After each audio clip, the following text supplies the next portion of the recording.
Welcome to The Real News Live. We're going to be discussing the firing of Steve Bannon, which has now been confirmed by the White House. That is, Steve Bannon, the chief or was chief strategist for President Donald Trump, is now out. Of course, there's various stories about why he's out, but mostly, at least at this point, it seems triggered by the fact that he gave an interview to a magazine called American Prospect with Bob Kuttner, in which he said many things. The thing that probably got him fired, I guess, is that he apparently undermined President Trump's North Korea strategy. He said that there is no military option for of the United States towards North Korea because North Korea can blow South Korea to pieces and kill tens of thousands of people. So it's not really possible to make a serious threat against North Korea. And that, of course, undermines President Trump's fire and fury argument. And Kelly, the new chief of staff, found that completely beyond the pale, as did National Security Advisor McMaster. At any rate, this is one of the stories and perhaps is the triggering event today, Friday. Bannon gets fired. But it's a triggering event. Clearly, Bannon's been losing power in the White House for some time. And if one looks at what he said, Bannon, to American Prospect, Bob Kuttner, his main theme was really focusing on the issue of trade war with China.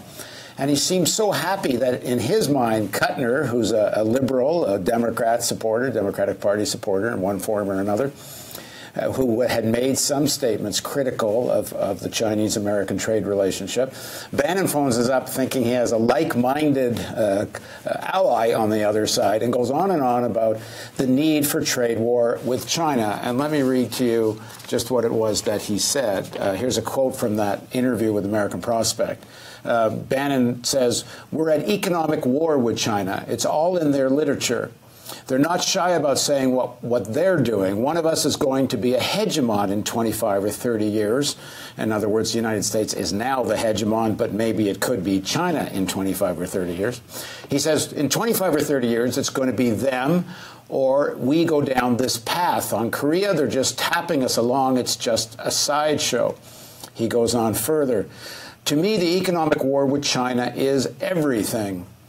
And we have to be maniacally focused on that. If we continue to lose it, we're 5 years away, I think 10 years at most, of hitting an inflection point from which we will never be able to recover." And if you go back to the first quote, never recover, meaning China in 25 or 30 years will be the new hegemon. Bannon goes on, according to Kuttner, "We're going to run the tables on these guys. We've come to the conclusion that they're in an economic war and they're crushing us." So there's all kinds of implications of Bannon being fired, what it means politically in the United States in terms of Trump's relationship with what they're calling the alt-right, Breitbart News, and so on. And we should add to this, excuse me, it's not this break with Bannon raises another question. Is this also a break with Robert Mercer, the billionaire who backed Bannon, that we did a whole documentary about? You can look for that. But we want to focus in this interview less on all the ins and outs of the Bannon firing, which most of the media is talking about, and deal with the substance of that piece with Kuttner, which is the trade war with China. Because whether Bannon's in or out, it seemed, at least based on his election campaign, that this is something Trump is committed to. And we'll see how this plays out. Now joining us to talk about Bannon's firing and potential trade war with China and where this leaves Trump is Jerry Epstein. Jerry joins us from Amherst. He's co-director of the Political Economy Research Institute and professor of economics at UMass Amherst. Thanks for joining us, Jerry. Thanks a lot, Paul. So first, what your initial impression about the firing of Bannon, and then let's get into this issue of China and trade wars. Well, of course, it seems shocking just in the timing, but it's not a surprise. Bannon's been losing power in the White House for a while, and he's in a big battle with what he calls the globalist wing of the Trump administration. That is the big capitalists like Gary Cohn, formerly of Goldman Sachs, and the military neoconservatives like the General McMaster and General Kelly, and more of the kind of free trade capitalists who are so powerful within both the Trump administration and in Congress.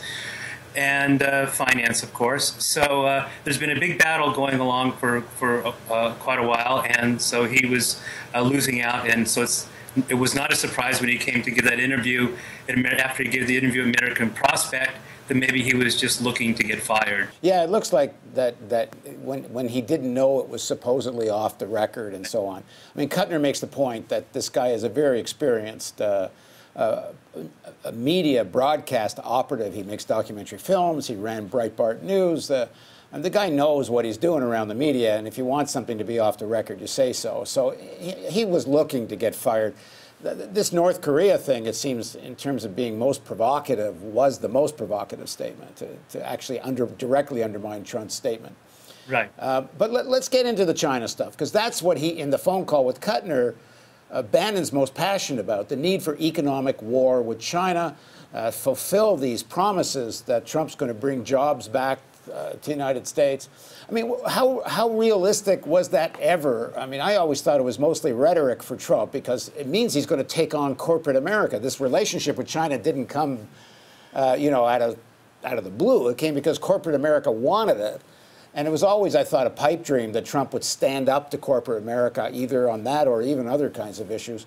But maybe Bannon was a real believer in this apocalyptic vision, which includes trade war with China.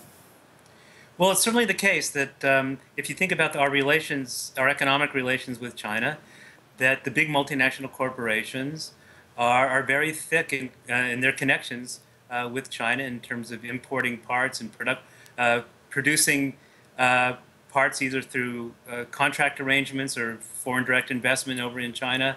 It's all part of their global supply chain, and in many industries, corporate America is extremely dependent on their relationships with China. So there never was going to be a kind of laying on their backs and letting Steve Bannon create this trade war with China unopposed.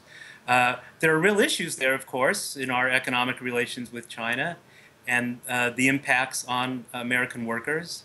And it's not just with China, but China is a big piece of it. Economists, a number of economists have looked at this very carefully, and some MIT economists, David Autor and others, call it the China shock, the China syndrome. There's been some real damage done by the economic relations with China, but exactly what the alternative is and what's a progressive alternative is another story. And if you listen to what Bannon is really saying in this interview with Kuttner, he's worried about American hegemony. I mean, that's not so different than what the capitalists care about, and the neoconservatives and the business people. They want American hegemony too. That's not the basis of a progressive alternative that supports American workers. Yeah, this seems to be a very different strategy how to achieve continued hegemony. I mean, America has a great deal of hegemony now. But there's no question that China's getting stronger, both economically and militarily.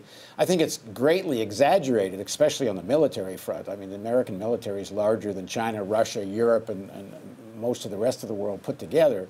But if 25, 30 years out, given the building of growth in China, one can see it certainly becomes a far more competitive economy. But on the other hand, a lot of Chinese growth is based on integration with the United States. So how does this balance the rivalry and the codependency?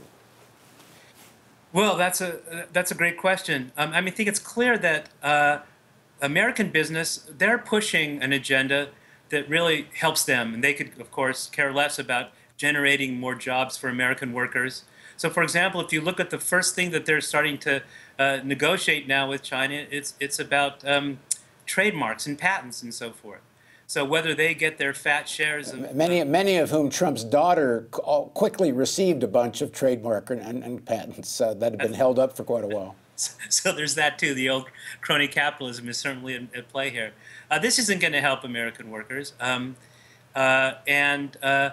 Finance wants more ability to enter into China unrestricted. That's not going to help American workers. So clearly the kind of trade agenda that's being pursued, and Bannon was not opposed to this form of a trade agenda with China, it's not really going to do much for American workers. So if you really started talking about something serious, about reducing the tax incentives that American business has to invest abroad, imposing some kinds of floors on wages and social protections that would create a level playing field, all of those kinds of I mean, things. the floor on wages and protections for workers in China or other countries like that.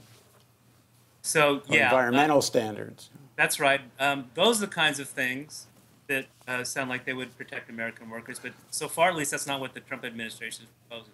So for those of you that are just joining us in this live broadcast, Steve Bannon has been fired by the White House, partly triggered, everyone assumes, by an interview he gave to the American Prospect magazine, a journalist, academic named Bob Kuttner.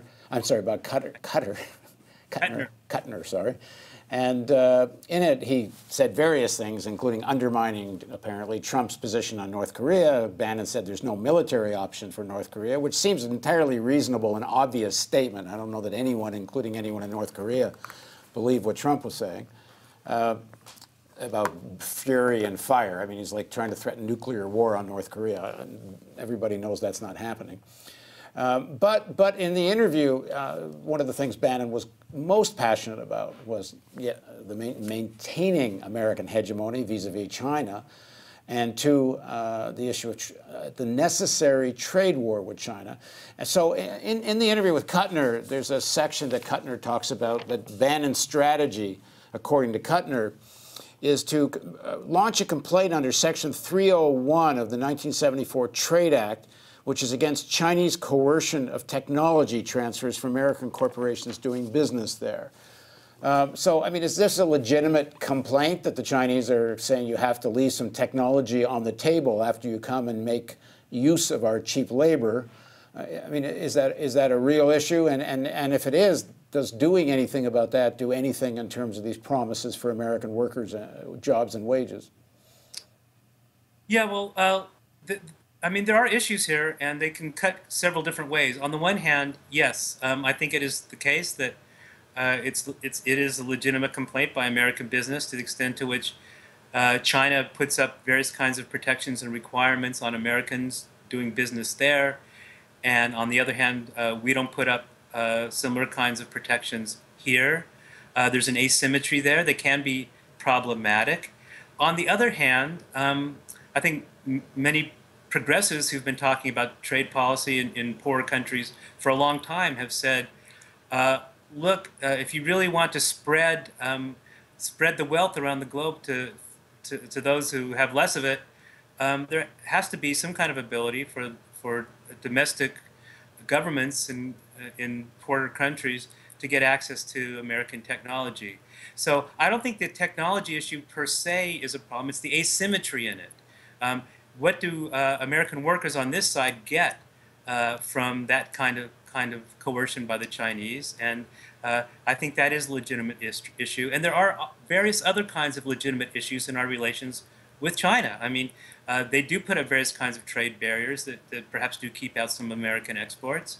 And they do subsidize exports to the United States in various ways that might put American workers at risk. So there's no question but that there are issues here. And whether Bannon's former boss and his allies in government are going to do anything about it, I'm very skeptical. Well, part of it then raised the questions. The people on the left that are opposed to free trade and critique many of the free trade agreements, there's been some talk in some circles that there's sort of a potential left-right alliance on some of these issues. What do you make of that? Well, Bannon himself, when he talked to Kuttner, said he's reaching out to Bob Kuttner, who runs this liberal magazine, American Prospect. He's also a professor at Brandeis. They're looking for a left-right alliance, and I think the idea makes some sense if you think of Bannon and Trump having talked about unfair trade practices, the hollowing out of the working class and the forgotten American worker, the need for infrastructure, the need for fair trade agreements. I mean, these are all things that people on the left and progressives have been talking about for years. So on the face of it, it seems like, well, we're talking some of the same language. There ought to be some kind of common ground. But if you look at, for example, the infrastructure uh, deal that Trump has been promoting, and it was the press conference on Tuesday when he said all this horrible stuff about the alt-right and Nazis and so forth. If you look at the infrastructure deal they were putting out, it was just a deregulation policy to try to make it easier for real estate developers like Trump to skirt environmental and labor laws. Trade policy that they're likely to put forward, though it might sound good, like it's getting at some of the problems with China, is very likely to just be the policies that the corporate interests write. So I think this idea of a left-right coalition, even on its own terms, is bound to fail because that's not the interest of any of the people in the Trump administration. Well, he surrounded himself with billionaires and multimillionaires and Wall Street characters.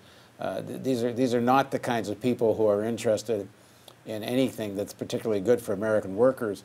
And there's a fundamental contradiction here, which is kind of an obvious one. I mean, if wages go up and unemployment goes down, which and these two things are connected to each other, if there are more jobs in the United States, wages are going to go up.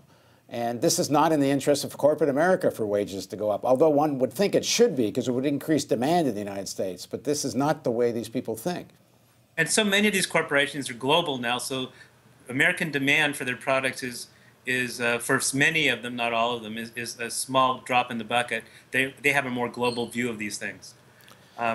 So Richard Trumka, the president of the AFL-CIO, who had been on this manufacturing council where everybody was resigning, he wrote in the New York Times why he resigned, and he said that he figured out, after trying it out, that there was just no way that the Trump administration was really going to be serious on any of these issues of doing what's in the real interest of American workers. So we're people watching live. We will be taking some questions if you want to send them in. We're live at therealnews.com. We're live on Facebook. We're live on YouTube. I think we're live on Periscope, too. So we're live on a bunch of platforms here. And if you want to send in questions, over the next few minutes, we can take one. We do have one question here. This is from Sam on Facebook. Would an American-Chinese trade war result in an increase in chipset prices since they're one of the only American, since they are one of the only American products? So that doesn't quite read right. But anyway, yeah, I mean, a ton of American computerization is based on production in China. And of course, it goes the other way. A ton of Chinese products, or Chinese-made products, at least under license or direct control of American companies, needs the American market. But let's go back to this issue of trade war. I mean, this is Bannon's yelling about trade war. Certainly Trump did during his election campaign. He hasn't been yelling about it since he's been president. How real is this? And what do you make of the claims that China's already waging a trade war against the United States? Well, this is a rhetorical phrase, right? Trade war.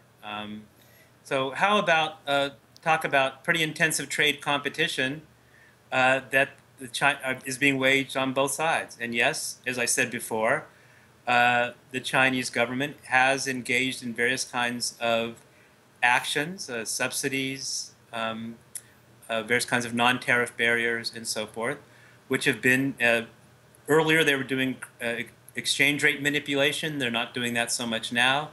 All of these things were designed to make it more Chinese exports more competitive. Now, a lot of these exports were really U.S. firms assembling things there and exporting them out. So it wasn't all for Chinese capitalists by any means. But yeah, the Chinese have been very effective, very clever at manipulating the trading system to their benefit. And let's be clear, I mean, a lot of Chinese have been pulled out of poverty by the economic growth in China, part of which has been promoted by these kinds of activities. And the United States has not tried to protect U.S. workers and manage the situation so it would benefit U.S. workers. What the United States has done in its negotiations with China over the last several decades, and this is under Democratic and Republican administrations is look out for the interests of American big business and finance. They've been trying to batter down the Chinese walls to get them to open up to American finance, banks and investment banks. They've been trying to enforce these trademarks and these patents. That's not going to help American workers. So yes, there's a real issue here. The Chinese have engaged in activity to make themselves more competitive, and the United States has not responded by trying to protect American workers. Well, how could they? I mean, how or what do you think they should be doing to protect American workers? Well, I think they should be going after subsidies on exports that undermine production that's important here in the United States. They should have earlier, and if it ever happens again, oppose various kinds of currency manipulation. There may be areas where there is dumping of products going on, and steel and other places and other industries. So the United States should make sure that the trade rules are enforced. They should change the tax system so it doesn't subsidize American corporations going abroad and producing in China and elsewhere. And they should have domestic policies to make it easier for unions here to organize, to invest in infrastructure that helps create jobs here in the United States. And there's a whole list of things. And I'll just go revisit, just to end up, let's revisit the kind of point we made earlier. There's two ways you can deal with the issues of China's trade. One is what will serve the interests of American workers.